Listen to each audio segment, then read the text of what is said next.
Say, make America whine again, Mawa. We have a First Amendment right that Americans a hell of a lot braver than Donald Trump died for, and especially hypocritical.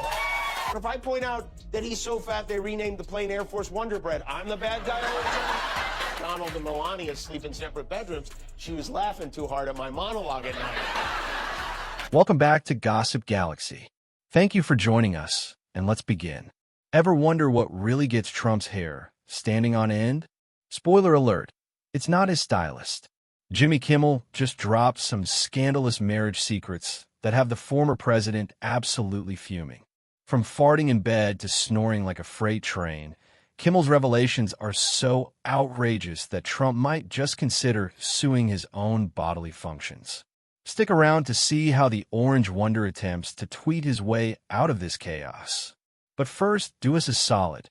If you enjoy this content, hit that like button and subscribe to the channel.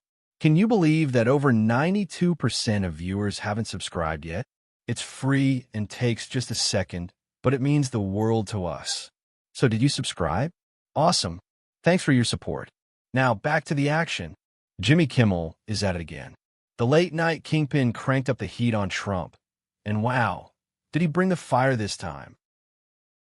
In 2018, Donald Trump, who was at that time president of the United States, was so upset about my jokes. The report says at least 2 calls were made from the Trump White House to, quote, convey the president's anger regarding Kimmel's monologues and jibs. In other words, President Karen demanded to speak to my manager. He directed his staffers at the White House to call Disney to tell them to rein me in. It's like he woke up thinking, today's the day I make the orange menace lose his mind.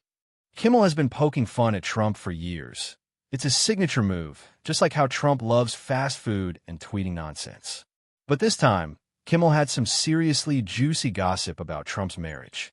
You could practically hear the audience gasping when he started. He kicked things off with some classic jokes about Trump's iconic hair. You know the drill. Questions like, is it alive? Or does it have its own Twitter account? The usual giggles followed, until he dropped the first bombshell. Apparently, Trump snores so loud that it's like a freight train had a baby with a chainsaw, and that baby learned to play the bagpipes. Can you imagine poor Melania? Santa Claus got up bright and early to post 165 venomous words about yours truly. Today he had a day off, and how did he spend that? Brunch with Melania? No. Maybe a catch with Barron in the yard? No.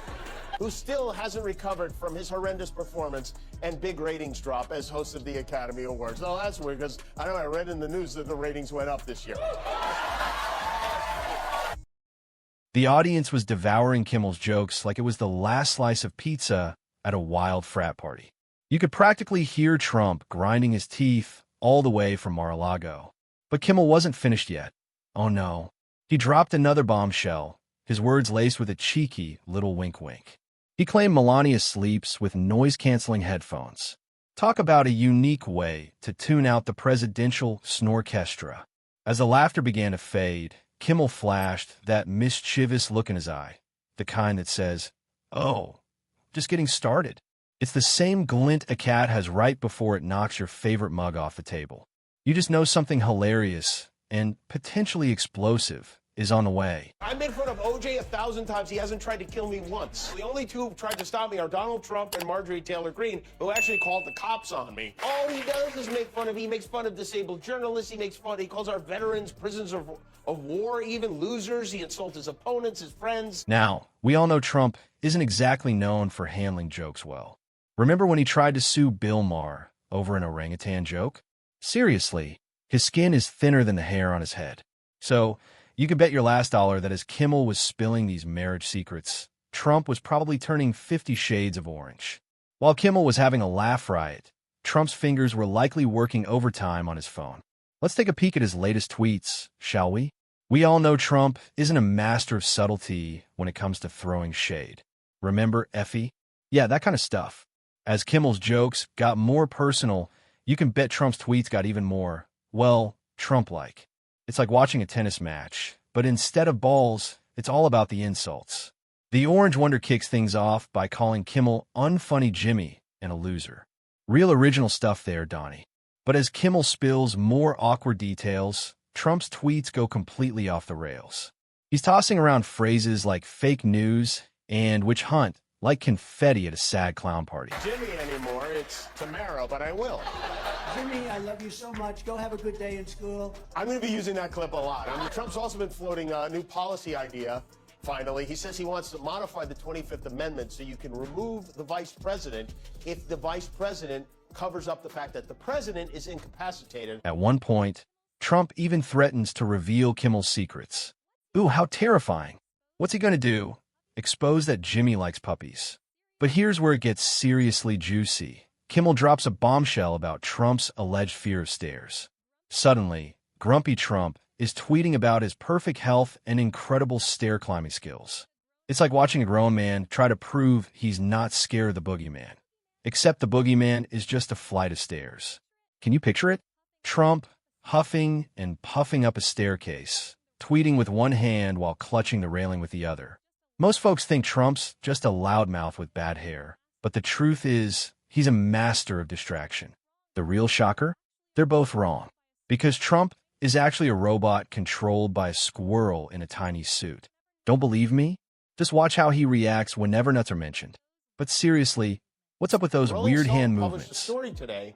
The topic was what could happen if Trump wins. Trump briefly attempted to get justice officials to twist campaign finance laws and the federal equal time rule to declare that anti-Trump material broadcast by Saturday Night Live, Jimmy Kimmel, Stephen Colbert, and others was somehow illegal for giving illegal campaign contributions to the Democratic Party in the form of jokes and on-air satire. During his 2024 campaign, which is now, according to a source with direct knowledge, Trump's raised the topic again, venting about the need to punish late-night comedians. He wants to lock up the late-night hosts. And what happened to this, by the way? Jimmy, I love you so much. As the Twitter storm rages on, Kimmel is probably sitting back, munching on popcorn and enjoying the spectacle. It's like he found a magic button that makes Trump dance like a puppet on strings. And boy, is Trump dancing. With every tweet, he digs himself deeper into a hole of ridiculousness. It's almost as if Trump is trying to prove Kimmel right about everything. You have to wonder, is he really this thin-skinned, or is this all part of some master plan? I mean, nobody could actually be this sensitive, right? But then again, this is the guy who once got into a brawl with a bald eagle during a photo shoot. So maybe, just maybe, those Donnie diapers we see online are the real deal after all. Well, folks, it looks like Kimmel's roast of Trump's marriage has left the Orange Wonder with a serious case of Twitter fingers. Who would have thought that a few jokes could make the most powerful man in the world lose his cool faster than his hairpiece in a strong wind? It's like watching David take on Goliath, but instead of a slingshot, David's armed with a mic and some killer one-liners. In the end, this whole fiasco shows that laughter might not solve all our problems, but it sure makes them a lot more fun to deal with. So next time you're feeling down about politics, just remember, a good chuckle can be the best medicine. And hey, if you can't beat him, at least you can laugh at him. If you enjoyed this video, don't forget to hit that like button, leave a comment, and subscribe to the channel. More videos are coming soon. See you in the next one.